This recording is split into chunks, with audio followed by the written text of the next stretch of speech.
बच्चों अब हम दूसरे टॉपिक पर आते हैं। उसके आगे वैद्युत क्षेत्र के बाद अब हम पढ़ेंगे वैद्युत क्षेत्र की तीव्रता के बारे में। वैद्युत क्षेत्र की तीव्रता होती क्या है? अब तीव्रता के से समझ गए होंगे आप, इंटेंसिटी जिसको कहते हैं, इंटेंसिटी ऑफ इलेक्ट्रिक फील्ड, मतलब इलेक्ट्रिक फील्ड की इंटेंसिटी मतलब तीव्रता कितनी है। अब तीव्रता मतलब कितना तीव्र है इलेक्ट्रिक फील्ड। तो किसी आवेश के कारण इलेक्ट्रिक फील्ड किस पे डिपेंड करेगा, उन चीजों को हम सीखेंगे। तो इलेक्ट्रिक फील्ड जो होता है किसी वैद्युत क्षेत्र में किसी आवेश को अगर हम रख दें तो वो क्या करेगा, वैद्युत बल का अनुभव करेगा इलेक्ट्रिक फील्ड में। मतलब वैद्युत क्षेत्र में किसी दूसरे आवेश को रखा, हमने पहले पढ़ा हुआ है कि दो आवेश क्या करते हैं, आकर्षण या प्रतिकर्षण बल का अनुभव करते हैं। तो कोई एक आवेश रख दें हम, तो इससे r दूरी पर कोई दूसरा आवेश होगा तो ये क्या करेगा, आकर्षणीय या प्रतिकर्षण बल का अनुभव करेगा। तो ये तीव्रता इस वाले आवेश के कारण वैद्युत क्षेत्र यहां पर कितना होगा, उसकी इंटेंसिटी अगर हम निकालें तो वही क्या कहलाएगी, वैद्युत क्षेत्र की तीव्रता कहलाएगी। तो वैद्युत क्षेत्र की तीव्रता एक्चुअली में क्या है, लगने वाला वैद्युत बल का ही मान है। एक्चुअली ये जो आवेश Q आवेश लगा रहा है, इस आवेश पर कोई भी टेस्टिंग आवेश भी ले सकता है, इस आवेश पर इसको सपोज टेस्टिंग चार्ज हम परीक्षण आवेश को हम Q0 से ले लें सपोज, तो Q0 कितना इसके द्वारा बल का अनुभव कर रहा है, तो वो बल जो है उसी से हमारी क्या निकलेगी, वैद्युत क्षेत्र की तीव्रता निकलेगी। तो ज्यादा अगर बल का अनुभव कर रहा है इसका मतलब वैद्युत क्षेत्र की तीव्रता ज्यादा है। अगर कम वैद्युत क्षेत्र बल का अनुभव कर रहा है तो इसका मतलब वैद्युत क्षेत्र की तीव्रता क्या है, कम है। तो एक्चुअली में उसको हम डिफाइन कैसे करेंगे कि सभी के लिए हम कोई भी आवेश इसके नजदीक लाएं तो हर एक आवेश इस आवेश के द्वारा कितना बल वैद्युत बल का अनुभव करेगा। तो उसके लिए हम क्या करते हैं, उसको हमेशा यूनिट के हिसाब से निकालते हैं। एक यूनिट चार्ज, एक यूनिट जो हमारा, अब ये टेस्टिंग चार्ज जो है परीक्षण आवेश, एक यूनिट टेस्टिंग चार्ज के द्वारा हम उसका बल का अनुभव कितना किया जा रहा है वो निकाला जाएगा, तो वही कहलाएगा वैद्युत क्षेत्र की तीव्रता। तो जैसे अब यहां पर सपोज इस परीक्षण आवेश के द्वारा सपोज बल का अनुभव कितना किया गया, सपोज F बल का अनुभव किया गया। अब वो बल हम जानते हैं कूलाम के नियम से कितना होता है उसका मान, वो हम निकाल सकते हैं। और दूसरा परीक्षण आवेश का मान कितना था, O। तो Q0 जो हमारा Q0 परीक्षण आवेश के द्वारा कितना बल का अनुभव किया गया, F का। तो Q0 के द्वारा F किया गया, तो एक यूनिट चार्ज, यूनिट जो टेस्टिंग चार्ज है, यूनिट परीक्षण आवेश जो है उसके द्वारा कितना बल का अनुभव होगा, Q0 से हम डिवाइड कर देंगे यूनिट के लिए अगर हम निकालना चाहें, क्योंकि Q0 के द्वारा F फोर्स अप्लाइड किया गया, Q0 के द्वारा इतना F फोर्स एक्सपीरियंस किया गया, अनुभव किया गया। तो पर यूनिट चार्ज के द्वारा, पर यूनिट टेस्टिंग चार्ज के द्वारा जो परीक्षण आवेश होगा उसके द्वारा कितना बल का अनुभव होगा, F/Q0। तो ये जो F/Q0 आया ये हर एक बल के लिए क्या आएगा, बराबर आएगा, क्योंकि परीक्षण आवेश और इन दोनों के बीच लगने वाला बल परीक्षण आवेश के मान पर निर्भर करेगा। परीक्षण आवेश का मान अगर ज्यादा होगा तो बल का मान भी ज्यादा होगा। फिर टेस्टिंग चार्ज से जब हम डिवाइड करेंगे तो उसका मान ऑटोमेटिक कम आएगा, और परीक्षण आवेश का मान अगर कम रहेगा तो बल का मान भी कम होगा, और जब टेस्टिंग चार्ज से हम डिवाइड करेंगे उसका मान ऑटोमेटिक, लेकिन वो हमेशा एक कांस्टेंट आएगा, उसका मान कितना आएगा, कांस्टेंट आएगा ये इसके आधार पर। तो इसी जो एकांक जो हमारा यूनिट चार्ज के द्वारा, एकांक परीक्षण आवेश जिसको कहते हैं, एकांक परीक्षण आवेश के द्वारा कितना बल का अनुभव किया जा रहा है वही कहलाता है वैद्युत क्षेत्र की तीव्रता, जिसको हम E से दिखाते हैं। इलेक्ट्रिक फील्ड की इंटेंसिटी को हम कैपिटल E से दिखाते हैं। तो E बराबर F/Q0 लिखा जाता है। तो इसका मात्रक क्या हो जाएगा, न्यूटन पर कूलाम, न्यूटन पर कूलाम लिखेंगे। तो इलेक्ट्रिक फील्ड की इंटेंसिटी एक्चुअली में क्या है, किसी एकांक धन परीक्षण। अब ये परीक्षण आवेश हमने कैसा लिया था, इसमें नेगेटिव साइन नहीं लगा रखा हमने, कैसा है, धन आवेश है। तो एकांक धन परीक्षण आवेश के द्वारा कितना बल का अनुभव किया जा रहा है इस आवेश के वैद्युत क्षेत्र में। इस आवेश के चारों ओर क्या होगा, वैद्युत क्षेत्र होगा इसका। इसके वैद्युत क्षेत्र में इस धन परीक्षण आवेश के द्वारा बल का जो अनुभव किया जाएगा वो कितना होगा, F माना हमने।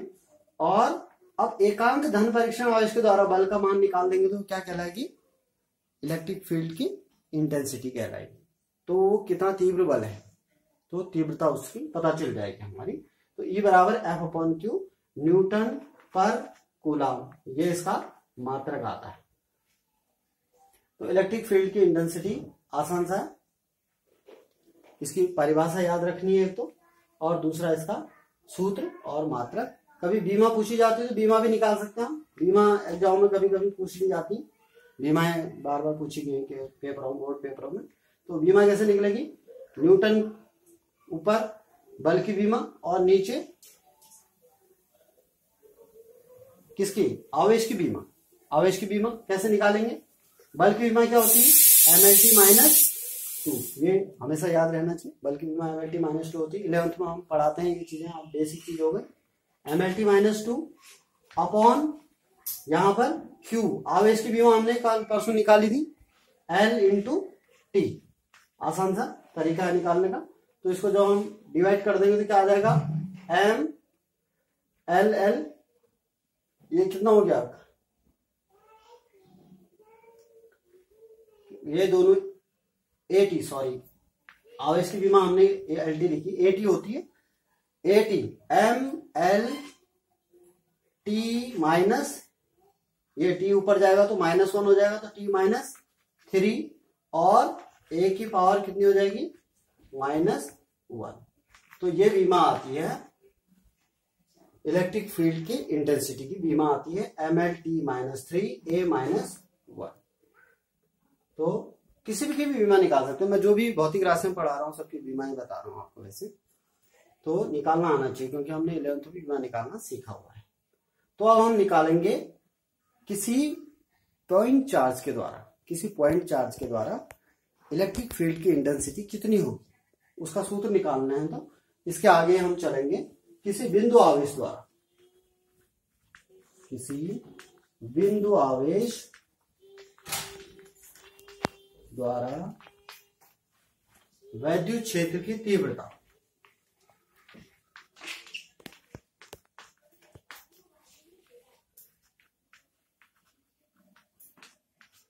किसी बिंदु आवेश द्वारा वैद्युत क्षेत्र की तीव्रता निकालनी है, और हमें निकालना है, सपोज कोई बिंदु आवेश +Q रखा हुआ, यहां पर बिंदु आवेश Q मान लिया हमने। इससे R दूरी पर सपोज कोई बिंदु P है, यहां पर पॉइंट P है, R दूरी पर इस आवेश से। तो इस पॉइंट P पर हमको निकालनी है कि वैद्युत क्षेत्र की तीव्रता कितनी होगी, क्योंकि हमने कहा कि किसी भी आवेश के चारों ओर क्या होता है, वैद्युत क्षेत्र की रेखा गुजरती है। तो एक निश्चित सीमा तक क्या करेगा, कोई भी दूसरा आवेश बल का अनुभव करेगा, वो जो क्षेत्र है वैद्युत क्षेत्र कहलाएगा।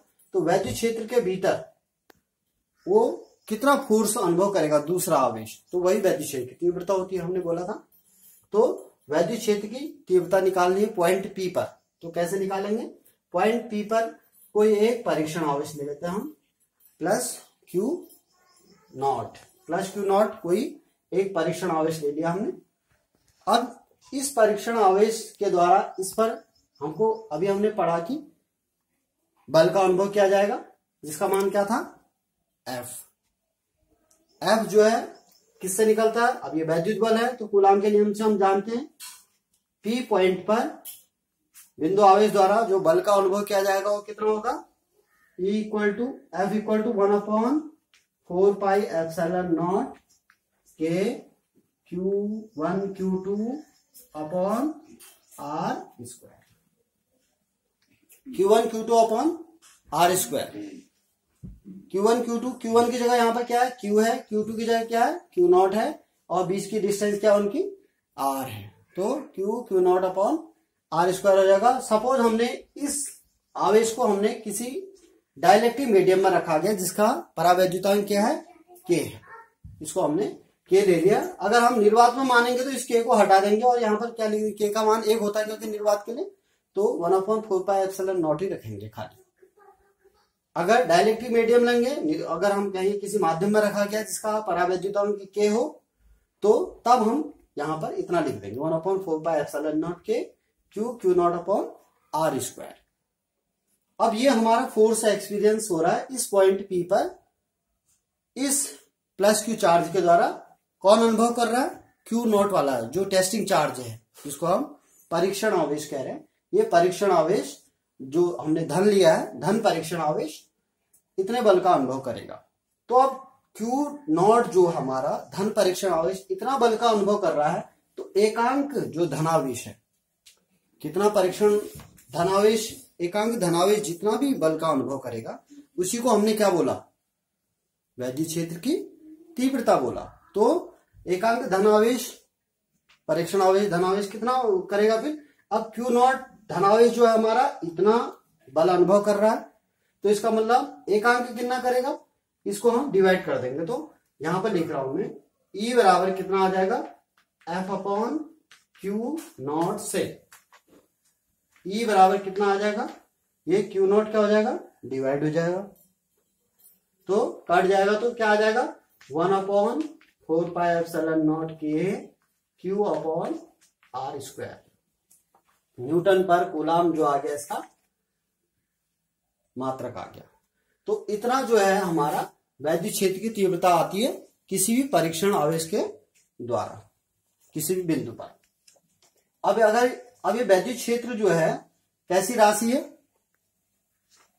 वैद्युत क्षेत्र कैसी राशि है पूछेंगे तो हम क्या लिखेंगे, सदिश राशि है, क्योंकि बल सदिश राशि है और आवेश कैसी है, अदिश है। तो बल सदिश राशि होने के कारण वैद्युत क्षेत्र भी कैसी है, सदिश राशि, क्योंकि वैद्युत क्षेत्र की रेखाएं जो है कैसे चल रही थी, एक निश्चित दिशा थी उनकी।